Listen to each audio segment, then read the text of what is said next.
My name is Andy Shaffner, and I live in Boulder, Colorado. Awesome. Thank you, Andy. Could you tell me a little about your life, about how you came to be disabled?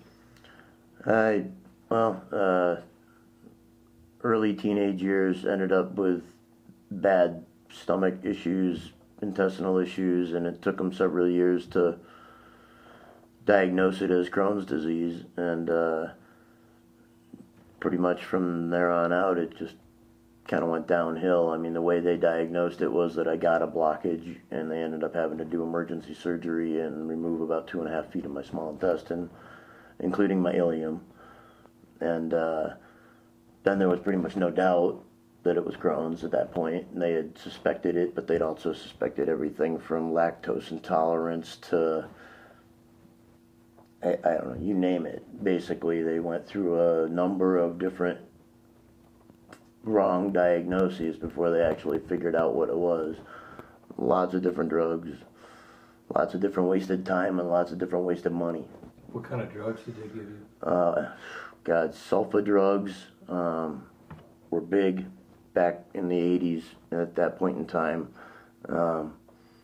Prednisone, I've had to off and on throughout my whole life for at least the last 20 years take azathioprine, which is a drug they give to patients that have had organ transplants. It helps the body to accept the organ and not reject it. Basically what Crohn's is an autoimmune deficiency that your body attacks itself. It causes its own inflammation. And so you're trying to lower that, or at least that's what they were trying to do using that. But what did all these pharmaceuticals do to your body? It basically wiped out my teeth, wiped out all my calcium. Now I've got osteoporosis. I've got I should also mention that I was in a car accident. I have a spinal fusion in my lower back as well. But in terms of the Crohn's and the drugs that I've taken, osteoporosis, degenerative spinal disorder, basically ability to enjoy food. You know, I mean, I used to love eating, one of my favorite things in the world. And with Crohn's disease, unfortunately, part of it is throwing up a lot, and stomach acid on your teeth after so many years wipes it out. And a lot of that had to do with the sulfa drugs that I was on.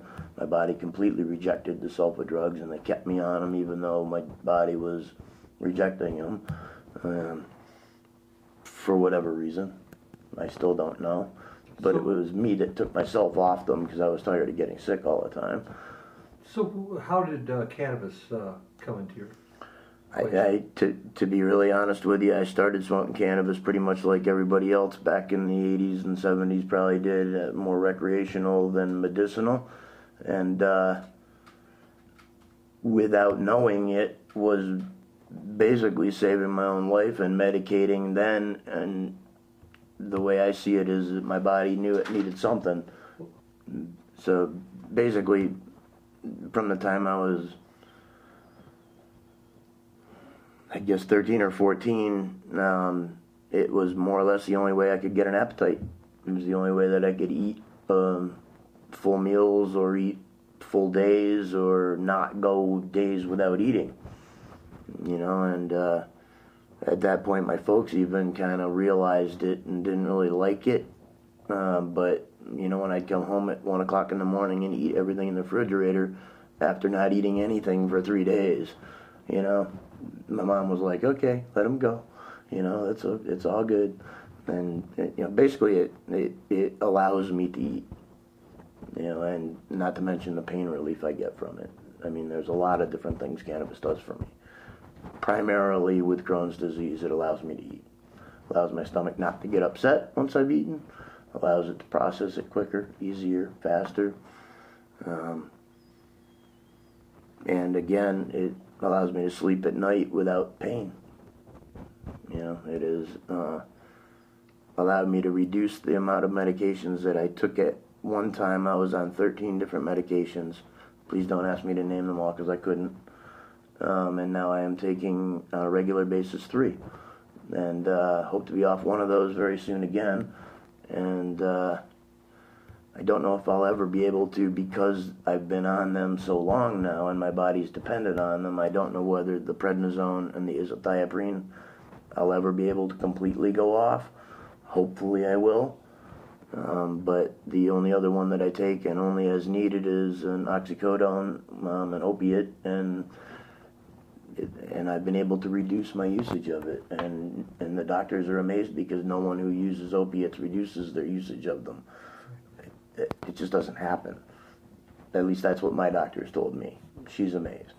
So I continue to use it and recognize it more as a medicine than I ever did, and have seen some pretty amazing things, not only with myself but with close personal friends and relatives too.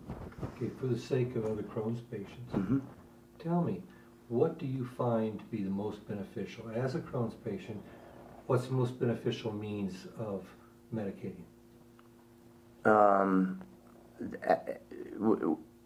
Without a doubt, in terms of speed of medication, smoking and or vaporizing. I would always recommend vaporizing, although I grew up smoking. Eating, as far as sleep at night and pain-wise, edibles, definitely.